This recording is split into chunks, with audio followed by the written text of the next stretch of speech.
Here I am in Troy, the legendary city of the Trojan War from Homer's Iliad. This isn't just a story in a book, it's a real place you can actually walk through right here in Çanakkale, Turkey.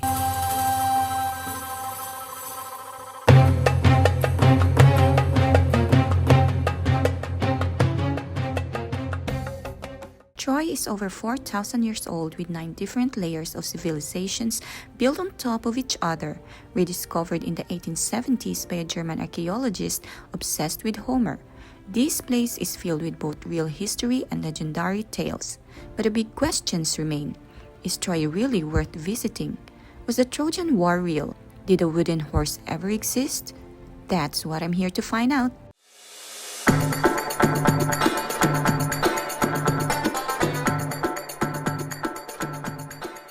This is the 7th day of my solo adventure in Turkey, and I'm taking you along the road that leads to Çanakkale. From my hostel in Sultanahmet, it's about a 6.5-hour ride to reach the archaeological site of Troy. For this trip, I decided to join a group tour, and I'm going to share my experience so you can see whether going with a tour or exploring on your own works better. The drive to Çanakkale is actually more beautiful than I expected. Leaving the hustle and bustle of Sultanahmet behind, the city slowly gives way to rolling hills, scattered villages, and stretches of farmland. The van ride is smooth with barely any traffic, so it's easy to just sit back and enjoy the scenery. About halfway through the trip, we pass by the famous airplane restaurant, which is hard to miss. It's literally a real airplane turned into a dining spot. Seeing it from the van reminded me how quirky and unexpected some stops can be in Turkey, even on a long drive. 20 minutes. We are having a 20-minute toilet break, and as you can see in my background, that's a sunflower field. It's beautiful.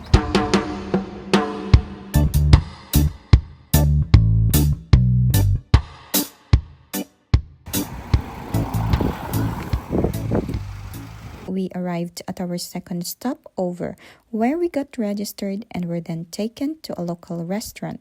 If you're driving through Isibat or visiting Gallipoli, Liman Balik restaurant is a nice seafood stop with a great atmosphere. It's perfect for lunch or a relaxed dinner and a good spot to try local fish and Turkish dishes, especially if you're not looking for a fancy, upscale restaurant experience. I sat down with some of the people I met on the tour. Among them were a couple of fellow Kabayans. The food was included in the tour we paid for, which made the stop even more convenient. The meal started with a simple but tasty lentil soup, followed by a choice of main dish. It wasn't fancy, but it was filling and satisfying, perfect for recharging before continuing the trip. Next, we drive through small towns and quiet coastal villages with the Dardanelles Strait glimmering just to our side. This is the famous waterway that connects the Sea of Marmara to the Aegean Sea, and it's hard not to imagine all the ships and battles that once took place here. We're going to transfer to another vehicle.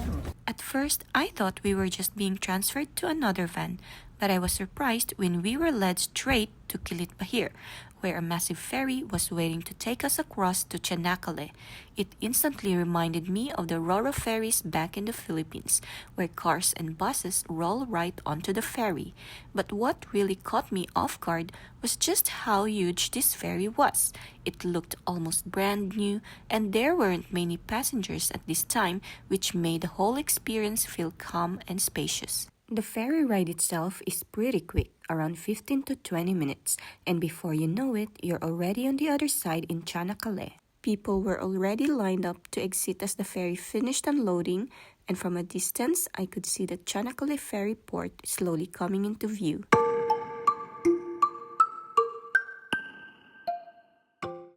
And our pickup is waiting for us here, guys, at the Çanakkale ferry boat station. From here, it's about a 30 to 40-minute drive to reach the archaeological site of Troy. Once we were all settled, Burak introduced himself as our tour guide. He spoke with confidence, shared lots of interesting facts, and had a great sense of humor. And as we drove along, I really enjoyed the view of the city from the van. The streets looked clean and safe, lined with shops, cafes, restaurants, hotels, and other establishments. The ride takes you through quiet countryside roads, passing olive groves and open fields before you finally arrive at the legendary ruins.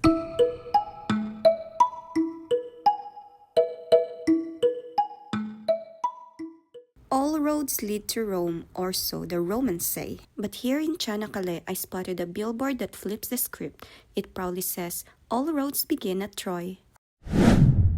It took me 6.5 hours from Istanbul to finally reach this archaeological site. Here's the ticket price displayed at the entrance gate for your reference. At the gate, our tour guide scanned our tickets, and as soon as we stepped through the entrance, the first area we came to was the Pithos Garden. Here, you'll see huge clay storage jars called pithoi scattered around. They weren't just used for safely storing grain and other goods thousands of years ago. They were also used for transporting items by sea. You can also spot ceramic water pipes, grinding stones, and pestles as you walk through the area. As we continued, our guide Burak gathered us under the shade to talk about an important figure, Homer, the ancient Greek poet who wrote the Iliad and the Odyssey. The Iliad tells the story of the Trojan War, while the Odyssey follows Odysseus on his long journey home. His story shaped Greek culture, and honestly, without him, Troy probably wouldn't be nearly as famous today.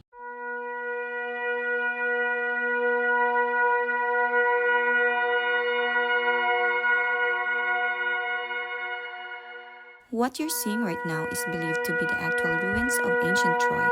Our guide first took us to Troy 6 and 7, the layers where archaeologists believe the real Trojan War might have happened. You can actually see the old stone walls and the remains of ancient city, also known as Hisarlik, located on the northwest coast of Turkiye. Troja Wall. Our tour guide explained that this Troy wall is about 4.5 meters thick, which helps explain just how heavily fortified the ancient city of Troy really was. At that scale, the walls weren't just barriers. They were massive defensive structures built to withstand prolonged attacks, likely standing several meters high as well. 2,000 years later, Roman Empire, they were here. Romans, blue one, most of the walls are gone, but this Roman wall here, by looking at my map, Troya 6 walls, opposite Troya 9 wall. Where is that Roman wall? Yes, behind of you. That bit is the Roman Empire. You're right. It was all around the city. Hop. Sandstone for decoration. Limestone for defense. So this is for defense. It's not that high or thick, that's it. Sandstone. So this is for decoration. Roman. And between the two walls here? Nothing, just River. walking, entrance. No, entrance. So this is how Troy is unique site. Same stuff, same place, everything. Your left is late Bronze Age. Your right is Iron Age. 2,000 years difference. Troy 6, Troy 9. Nobody moves. Today we build very new fort next to 1,000 years old place. So some blocks are extra cut like Tetris. You played Tetris before? So they are like, look.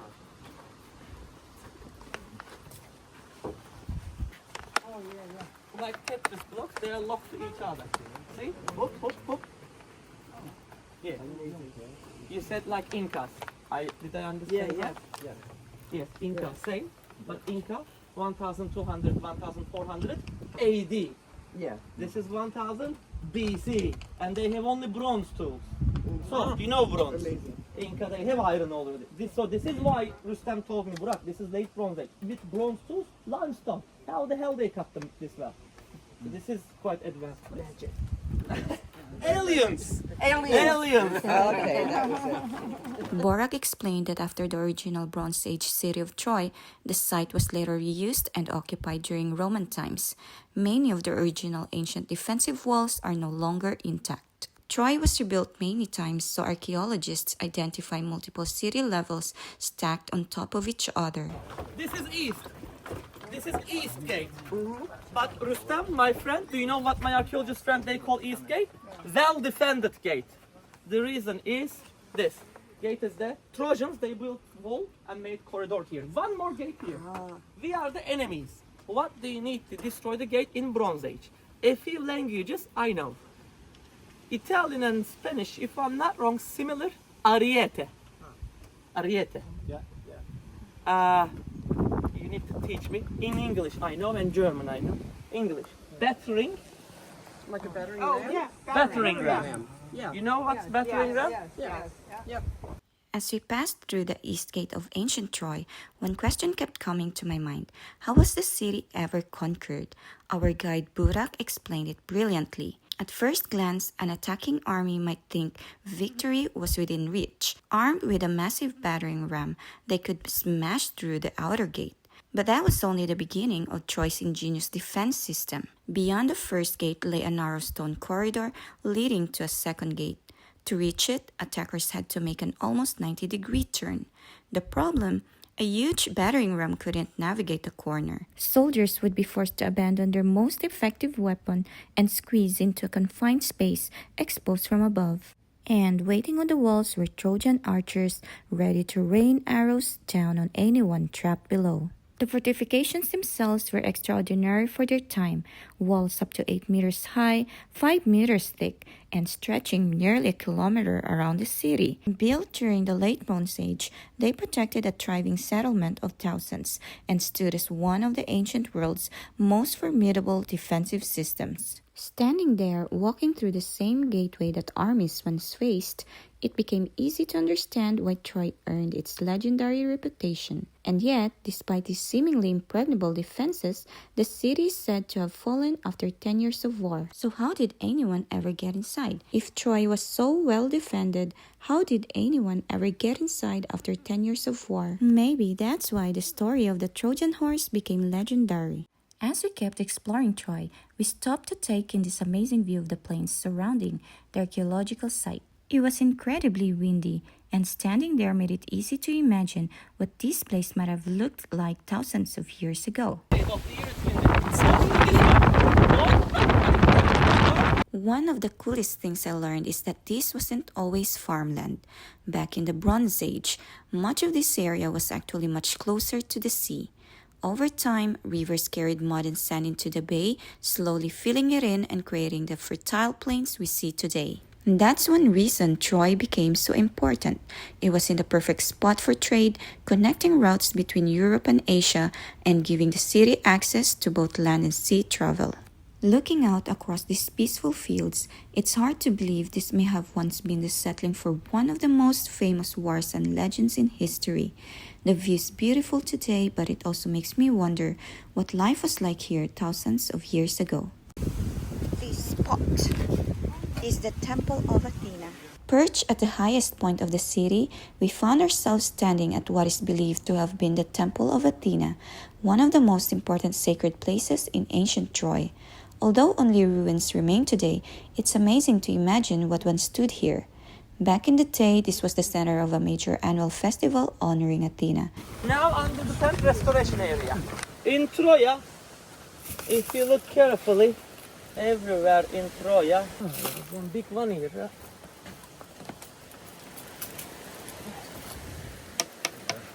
If you look carefully everywhere in Troya, what do you see? Concha. In Italian? Conchiglia. Serbia? Školjke. Bulgaria? Seashell.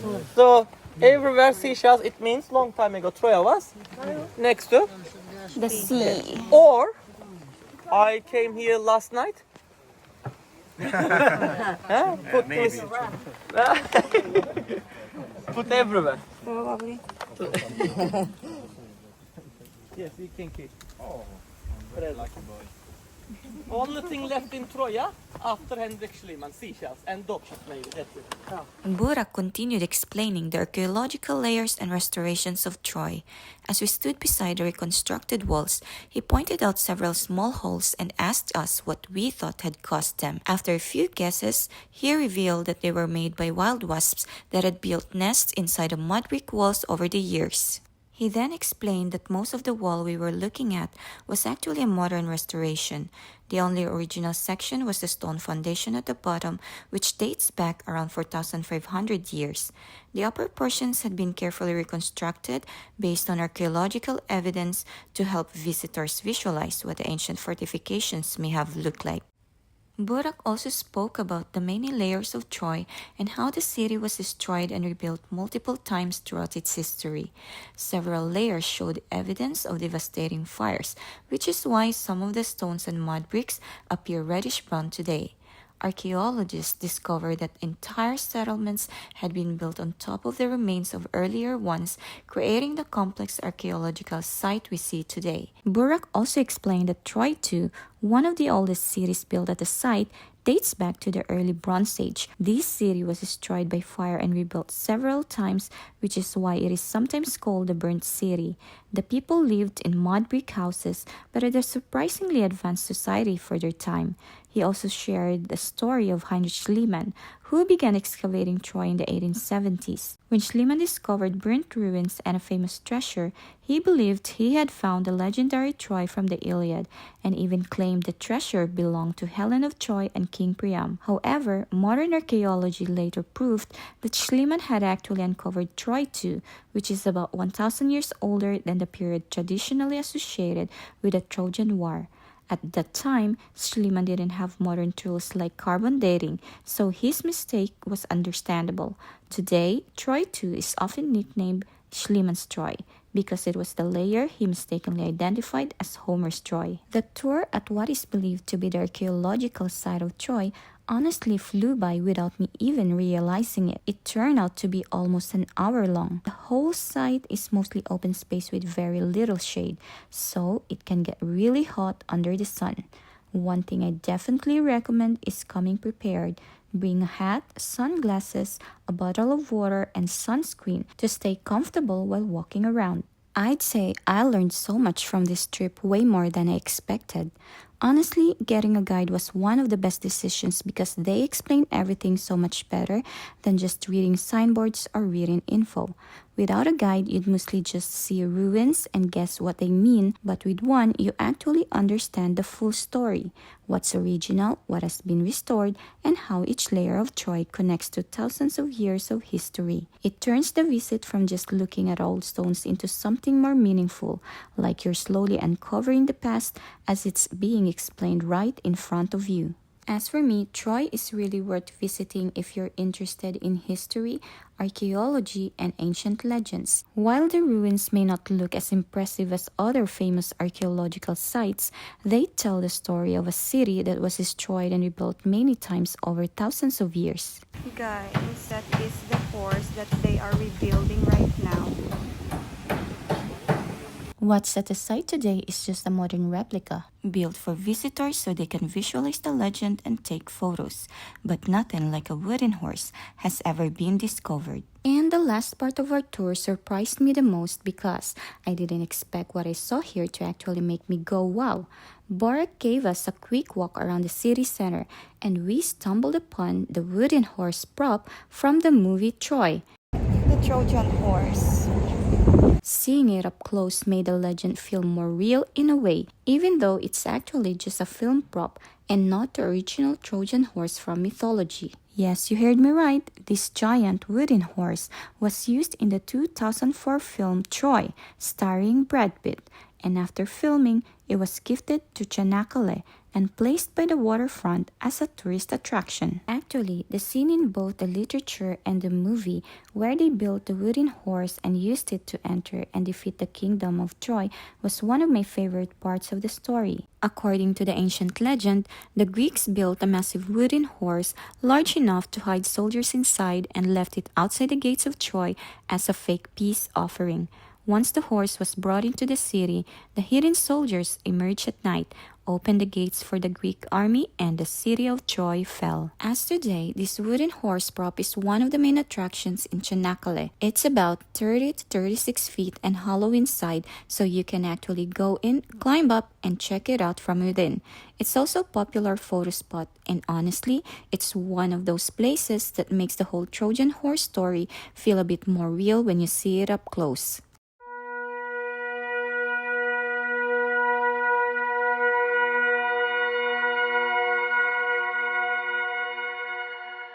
As we were on the ferry heading back to Istanbul, I could still see the Trojan horse in the distance slowly fading as we moved away from Çanakkale.